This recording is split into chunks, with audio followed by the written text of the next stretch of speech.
Buongiorno amici e bentrovati sul mio canale in cui parliamo di orchidee. Io sono Daniele e oggi voglio farvi vedere qualcosa di fantastico.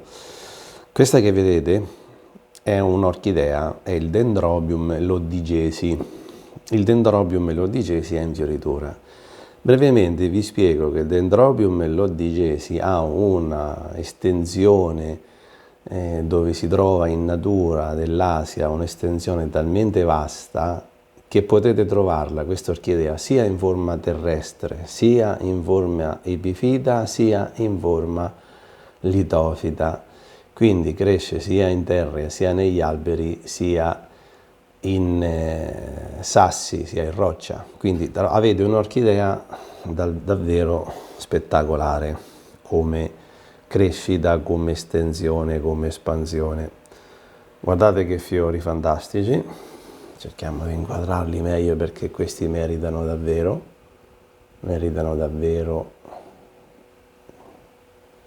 Guardate che ha i bordi che sono sfrangiati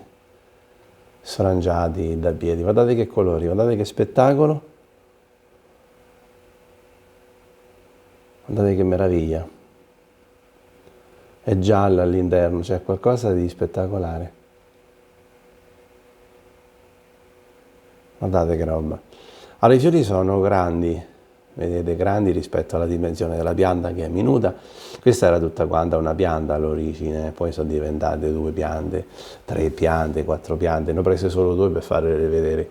Allora, ha una stagione di periodo di semiriposo, in cui qualche esemplare perde le foglie, qualche canna perde le foglie. Questa sono sicuramente una canna vecchia, una delle prime canne.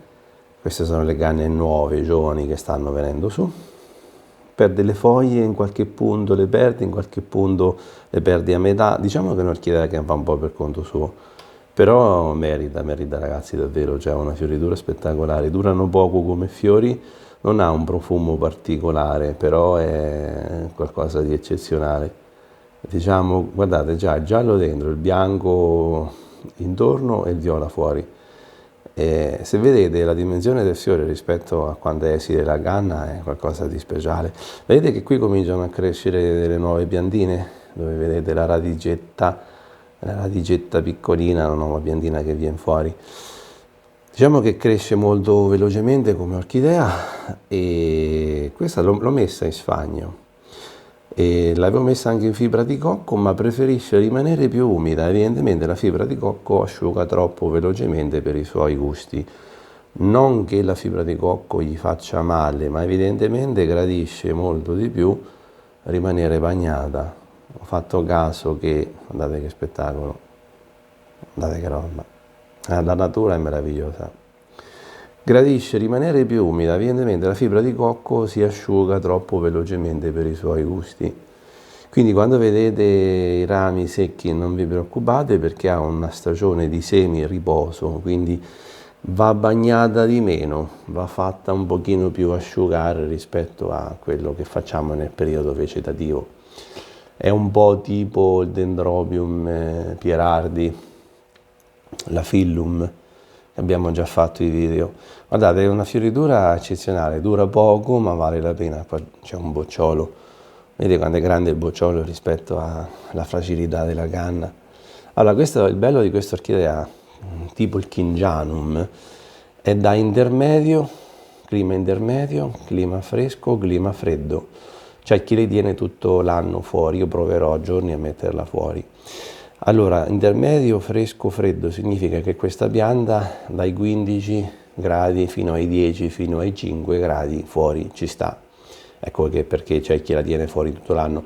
Quando arriva troppo tempo a 0 gradi, forse sulla lunga, troppi giorni a 0 gradi, preferisce non rimanerci.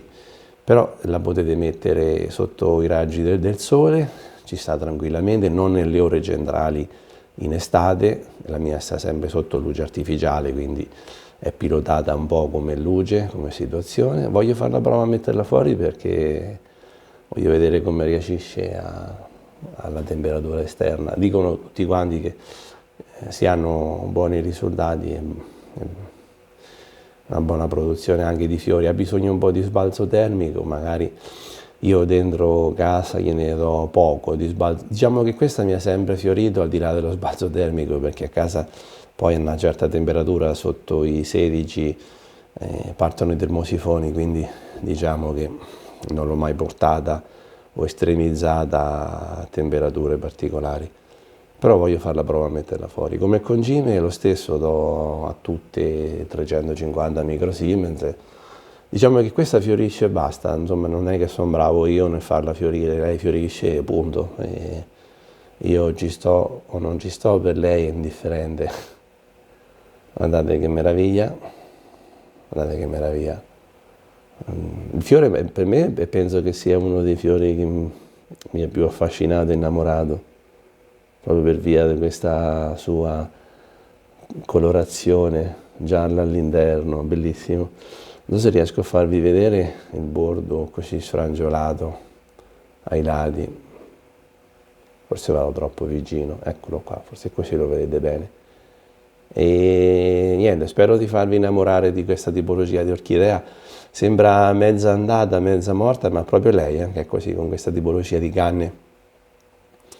Poi ecco, quelli sono i cheghi che tirerà fuori altre piantine. Quando ha quelle radici lì potremo già staccarli, però se aspettiamo non è un problema.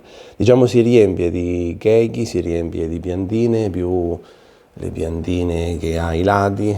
Diciamo da una pianta madre sono arrivato ad averne 7 forse, e poi ognuno ha una sua caratteristica. Diciamo qualche canna perde completamente le foglie, qualche canna, vedete qua ne è rimasta una di foglia, ma questa penso che se andiamo a toglierla, eccola. Diciamo che qualche persona che le possiede dice che non sempre perdono le foglie. Diciamo che siccome ha questa grande distribuzione su una vasta area dell'Asia, quindi praticamente in qualche caso perde le foglie, in qualche caso non le perde, non c'è una regola, non vi posso dire se tutte le perdono o non le perdono. Comunque la maggior parte delle mie le perde, vedete qua, questa ha fiorito nonostante che ci sono ancora foglie verdi, quindi mentre quest'altra ha fiorito non avendoci più foglie, quindi diciamo che è un'orchidea che fa un po' come vuole. Quindi non sono stato super eccezionale io, gli ho dato solamente la giusta quantità di luce, la giusto nutrimento, un periodo di riposo leggero, eccola qua. Questa è la fioritura. Durano poco, ma sono bellissimi. Grazie di avermi seguito, al prossimo video, a presto.